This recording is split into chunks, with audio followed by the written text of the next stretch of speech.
let's talk about my reading stats for the month of March. Hi friends, it's Lexa. March was something, that's for sure. It was my birthday month. I'm 27, 1 year closer to maybe eventually feeling like I'm an adult who has all of their stuff together. I was gonna say something else, but then I remembered we're probably within the first minute of this video, so we must keep it PG rated. I read 15 books in the month of March. I went through some ups and downs with my reading. I would go through spurts where I was like reading nonstop, and then I would just feel like, no. And I blame one very specific book in particular for this, which we will be talking about, because I had possibly a favorite of the year and definitely my most disappointing book of the year. Possibly my most disappointing book of all time. Let's talk about that. I read 15 books equaling to 5,672 pages. I usually talk about the books in order of when I read them, but I feel like switching it up a little bit. Let's do this. I read an entire series, so let's start with talking about that series, and then we'll go into highest rated 5 stars down to my lowest rated most disappointing book of the year. That will have us ending on a lower note, but it will also have us ending on a rant, and I love myself a good rant. So I feel good about that. I read the Good Girl's Guide to Murder series. I vlogged this if you haven't already seen it. That was a wild time. That week I lost all of the data on my computer, had a little bit of a mental breakdown, but this series, the first book, A Good Girl's Guide to Murder, 5 stars. Unexpected 5-star. Normally, YA mystery, it works for me, but not 5-star worth. I loved that book, and I felt like we had nowhere to go but up, because normally the first book in a series doesn't get 5 stars for me because I need a little bit more time. I loved that so much. I thought it was the perfect mystery thriller book. If you are in a reading slump, read A Good Girl's Guide to Murder. Incredible. The audiobooks, perfection. Okay, definitely recommend the audiobooks. The second book, what's that called? As Good as Dead? Good Girl, Bad Blood. This was like a 4-star for me. There were a couple of things that were used as plot devices that kind of took me out of the story, and we started heading down a path where maybe I didn't feel like we were staying true to the characters that Holly Jackson was building up. But otherwise, I really liked the conversations and the themes that we had in this book. I should probably tell you what the series is about. Do I remember any of the characters' names? No, I do not. And I even wrote myself out a character map. Pip. She's our main character. For her like senior project or her class project, she wants to kind of review this local true crime case that they had where Andy Bell, another student who was a few grades older than she was murdered, and I believe it was her boyfriend who was implicated in her murder. But it was never really proven whether he did it because he ended up maybe allegedly unaliving himself, but there were some mysterious and suspicious things happening there and a lot of racism. Also. So she takes upon herself with this project to re-interview people and see if she can kind of just prove that he's innocent. She's a little bit biased, but she will get shit done, which I can appreciate. That's the main arc of book 1, but it goes other places from there. We have a little bit of a romance. I loved it. Fun time. The second book, not as fun, but I was still on board, and I was hopeful because I had heard that book 3 went unhinged, and I love when shit goes unhinged, okay? Unfortunately, if you saw that vlog, you know, it didn't go too well for me. And it wasn't that it went unhinged. It was that, again, that thing that I mentioned in book 4 where I felt like we weren't staying super true to the characters. I felt like we really did that, and we started using some things as like obvious plot devices that just kind of pulled me out of the story, and I wasn't vibing with as much. So I ended up rating that 2.5 stars. Overall, book 1 can stand on its own, and if I were to recommend it to people, I would just recommend book 1. I don't think that either book in the series is gonna do anything for you that book 1 didn't do, in my opinion, but that's an unpopular opinion because people love the whole series. So now let's go through the rest of the books that I rated 5 stars, and I am so excited to talk to you about these because I have so many wins. I said 1, but I think it might also possibly be 2 possible top reads of the year. First one. Oh my god. Buddy by Mona Awad. You motherfucker. I love this book, but I am not necessarily recommending this book, okay? This is a weird horror that is hard to talk about because you can't really talk about the plot because it's just so convoluted. The premise of this is that we're following our main character, Samantha, and she is in this kind of like MFA program that's prestigious, and there's this group of women who kind of feel like a sorority type of thing, but they're not, and they all call themselves Bunny. Por ejemplo. Hi, Bunny. Hi, Bunny. What did you do last night, Bunny? I hung out with you, Bunny. Remember, Bunny? That's right, Bunny. You hung out with me and it was the best time I ever had. Bunny, I love you. I love you, Bunny. This shit is weird and I loved it. This is the one that I am absolutely sure, like one of my favorite of the year. Top 10, hands down. I can't wait to reread this because once you know what's actually going on, it changes everything. And there are multiple reveals in this book, so it doesn't have the typical like plot arc that you would get in a book where you're kind of building up to this big one scene and then it's all kind of coming together. There's kind of a couple of things. I just loved this. And this is a book that you have to go in knowing you are either going to love it or hate it. Most people are not in between. Why don't we just stay on the trend of unpopular 5-star opinions? Leave the World Behind. This one surprised me. Now, I'm gonna be honest with you, I don't know if I'm gonna end up posting the vlog for this one or not. Only time will tell if you end up seeing that or not. Depends on if I have time to edit it, TBH. But I read this for Lalathon, which is Books and Lala, Kayla's membership. What am I, a duck? For her YouTube membership, she did like a 72-hour readathon for her birthday where you read one of her favorite books and you reread one of your personal favorite books. Speaking of which, it's still going on right now because I'm technically filming this the last day of March. Don't tell anyone, okay? It'll be our little secret. But I don't plan on finishing any more books today. If I don't film this now, I'm never gonna film it. But for this, I wanted to read something that I was only picking up because it was a Kayla favorite.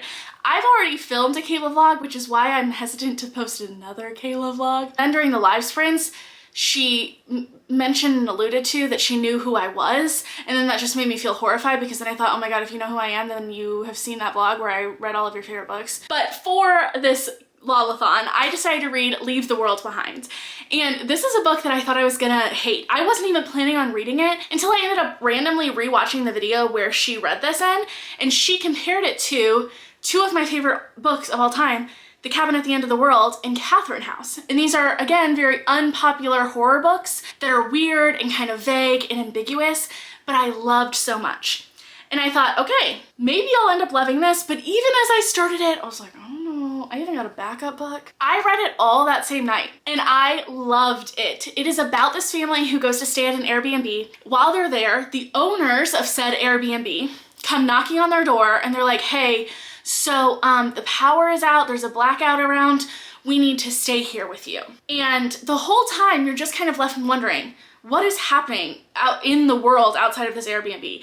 And you never really know. And because it's really just about following the family dynamics between each family and then how they are together coexisting in this house under such odd circumstances.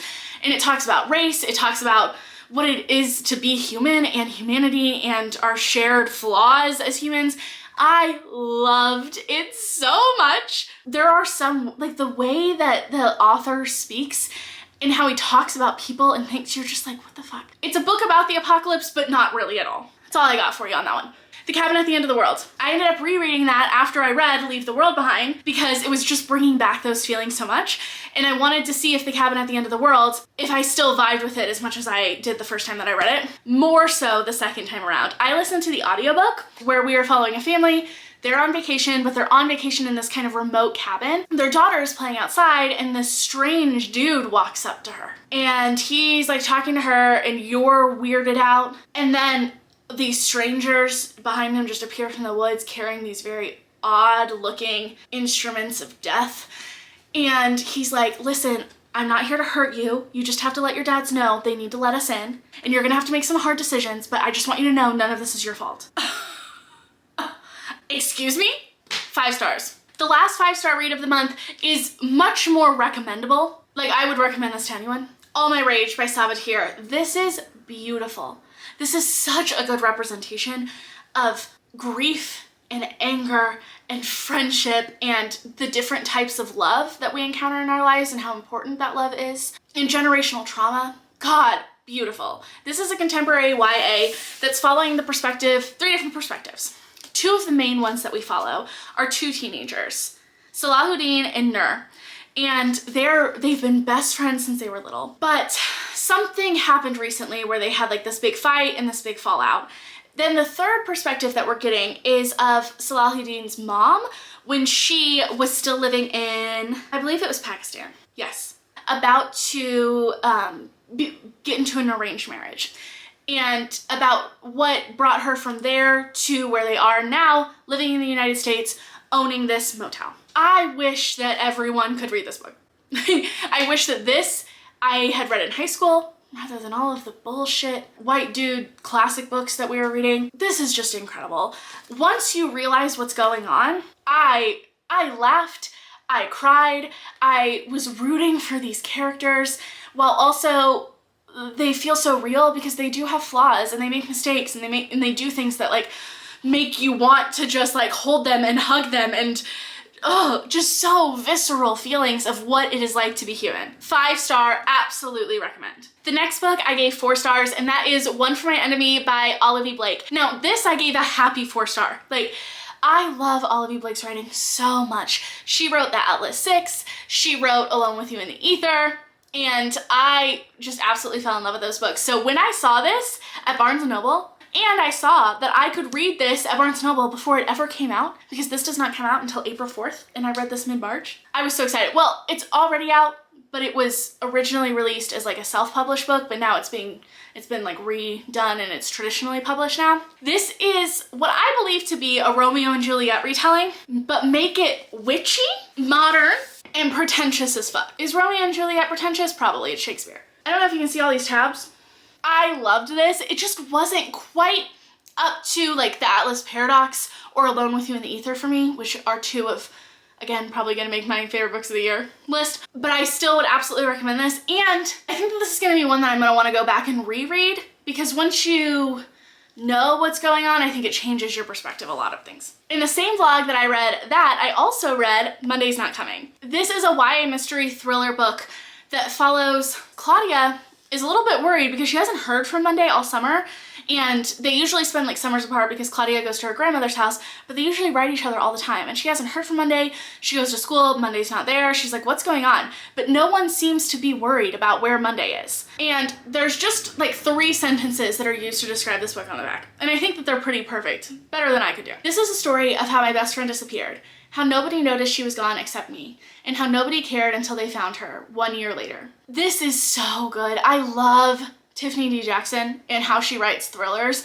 and she always has such amazing conversations about race and class and privilege and growing up in the trauma that Black girls go through. But we also get such a good look at friendship and the love between these 2 girls. This is definitely gonna go up there on like my high top list of YA mystery thriller books. And let me just say, if you think you know what's going on, keep going. The last book I read in this vlog, which this vlog was a 5-star prediction vlog and I did not have any 5 stars, but I wasn't mad about it because I did really like all of the books.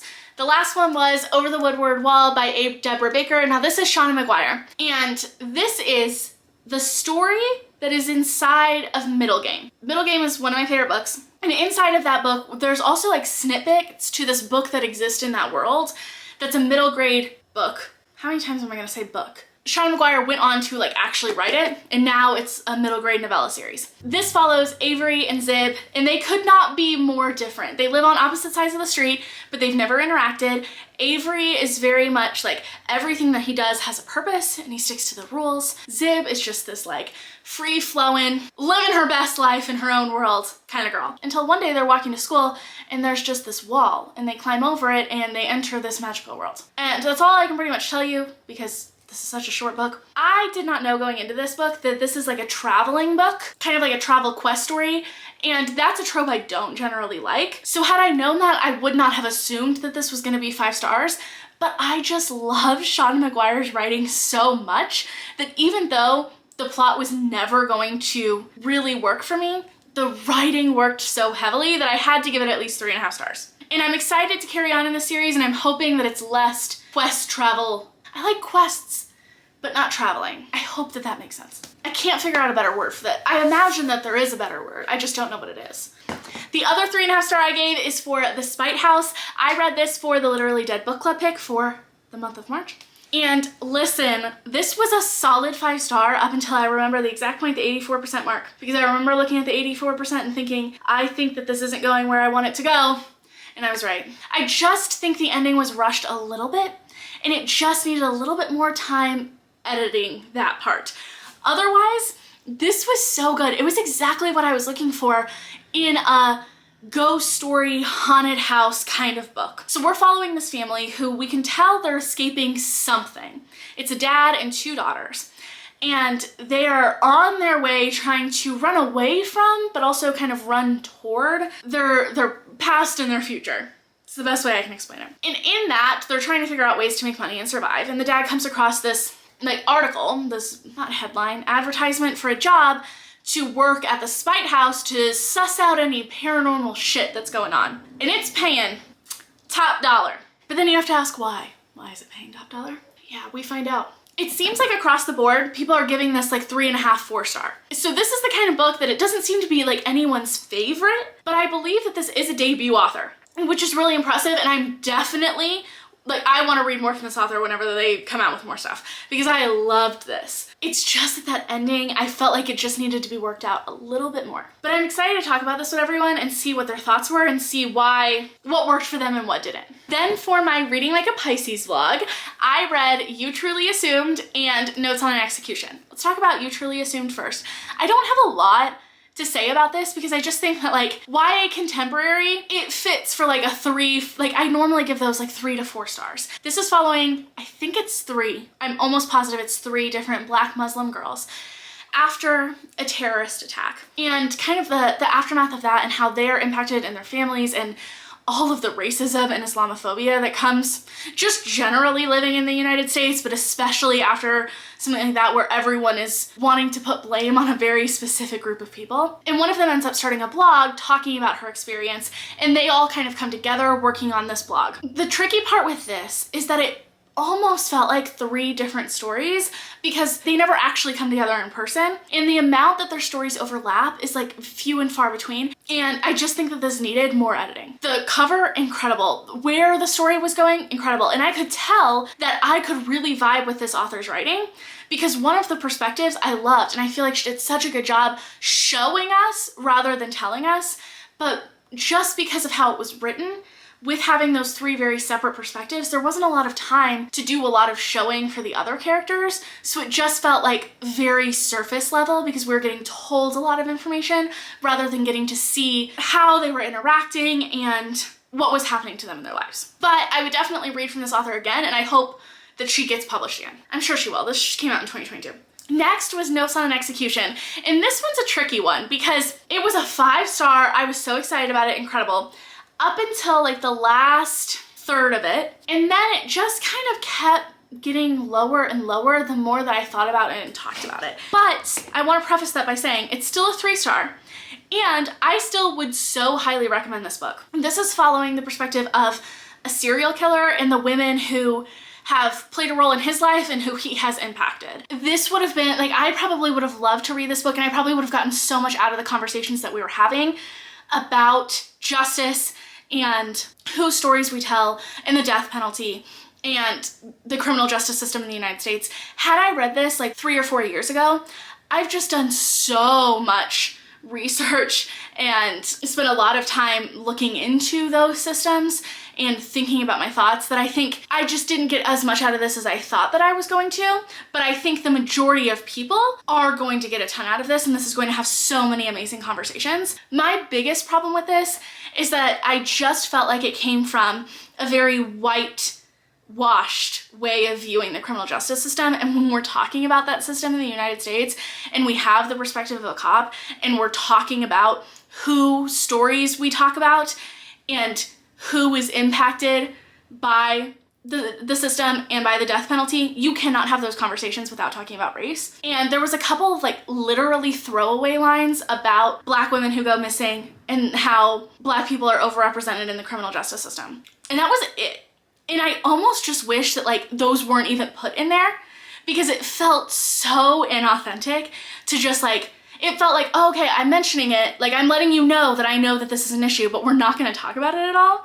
And that didn't sit right with me. So that's why like the more I talked about it, the more my rating kept going down, and I finally settled on like a 3 star, but I still would recommend this book. But I don't think that it is the end all be all about those conversations. And I think ultimately we need to be having those conversations and listening to and discussing how it affects Black people, because that is who is disproportionately affected by our laws and regulations and by the police. I gave As Good as Dead, the third book in the Good Girls Guide to Murder series, 2.5 stars, which we already talked about. The other book I gave 2.5 stars was Lead Me Astray. And this is just a case of this book was not for me. And I can be in the mood for kind of that like insta-lovey, almost fanficky kind of vibe, but it's not fanfic. I just think that like I needed something that was shorter. Like I wanted that for a day and then I was kind of done with it, but this book took me more than a day to read.